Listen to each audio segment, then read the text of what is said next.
Welcome, everyone. Okay, let's just dive right into this explainer. I want you to think about the device you're watching this on right now.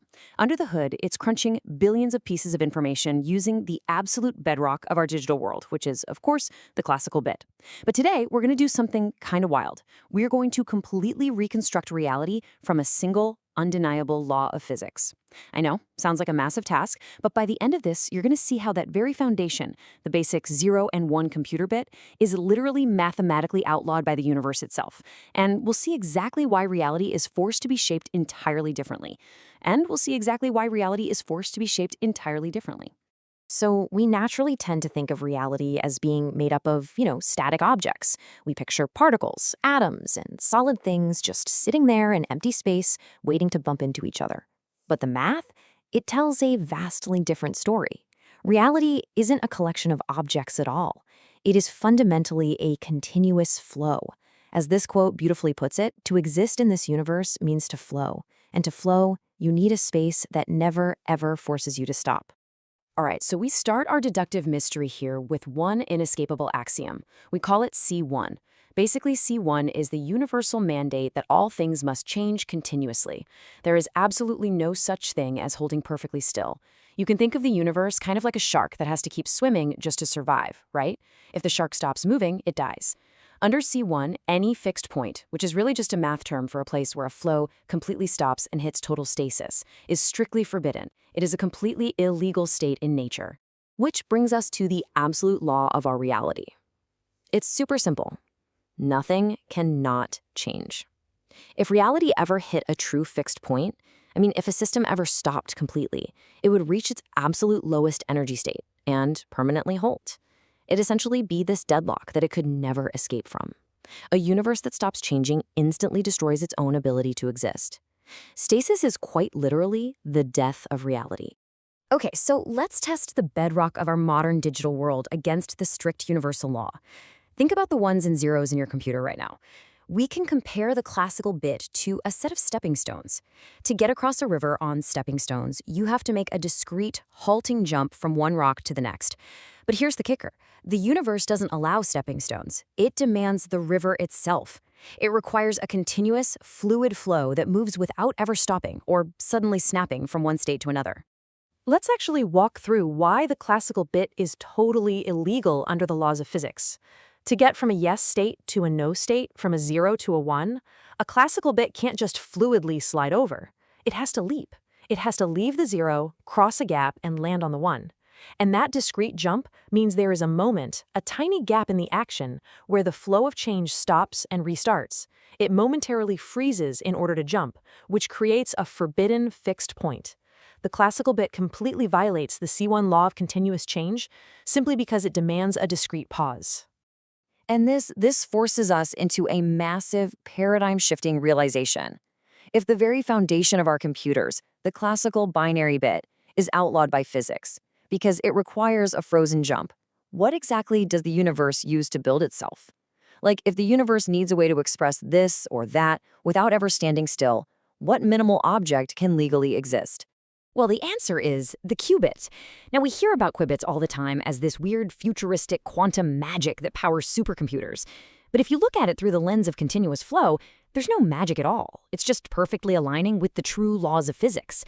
The qubit is mathematically forced into existence because it is the simplest possible object that can flow continuously from yes to no without ever stopping. It's literally the minimal legal object the universe can use to satisfy the mandate that everything must change. And that brings us to a term you've probably heard thrown around, superposition. Let's redefine it right here, totally ditching the sci-fi jargon. Superposition is just a flowing truth table. It holds both yes and no pressed together in continuous tension. Why?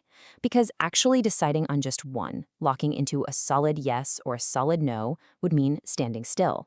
So by keeping them both in a state of continuous tension, the qubit avoids freezing into a forbidden fixed point.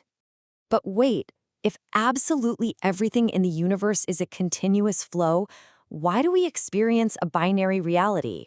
If everything is so fluid, why do we always end up with exactly two choices, yes and no, up and down, 0 and 1? Where does the number 2 actually come from? To answer that, we have to look at the geometry of shapes, specifically topology. Have you ever heard of the hairy ball theorem?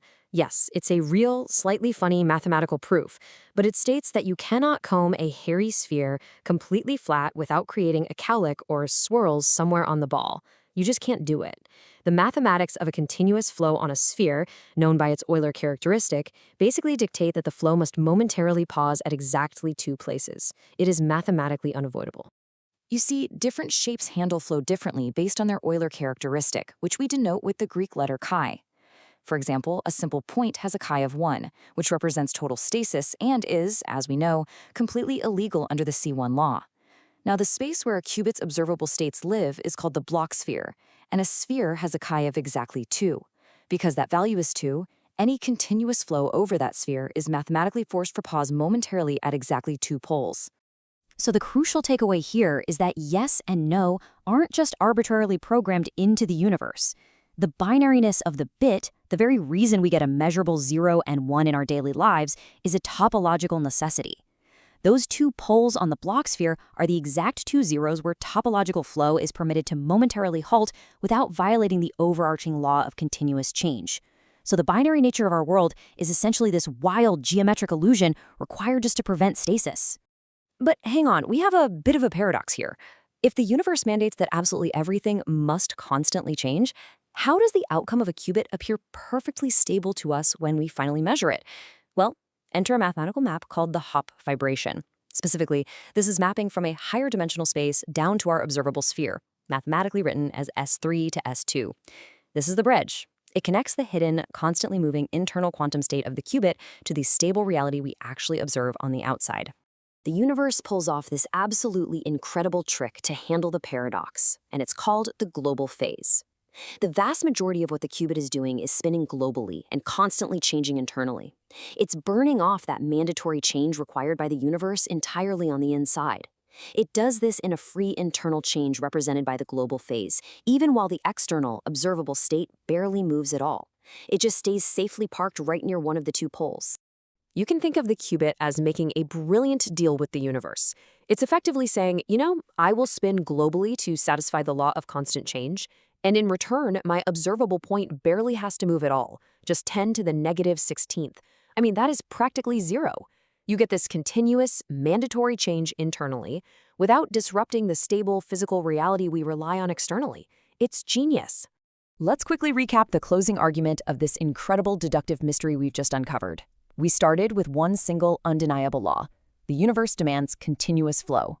Because of that, it outright kills the classical bit, because a classical bit demands an illegal frozen jump. So to maintain that required flow, the universe forces the qubit into existence as the minimal legal object. It uses the geometry of the sphere, where chi equals 2, to force exactly 2 resting poles, which gives us our binary yes and no. And finally, it hides all that required, never-stalling motion inside the global phase, mapped down to our reality using the Hopf vibration. It is a breathtakingly elegant system where quantum mechanics isn't some spooky magic, but sheer geometric necessity. But I want to leave you with this final provocative thought to chew on today. If everything we know, every particle, every fundamental binary choice, is essentially just geometry running on a treadmill, desperately trying to avoid standing still, what happens to reality if that continuous flow ever truly runs out of space to move? Thanks so much for tuning into this explainer. I hope it completely changes how you look at the building blocks of our universe.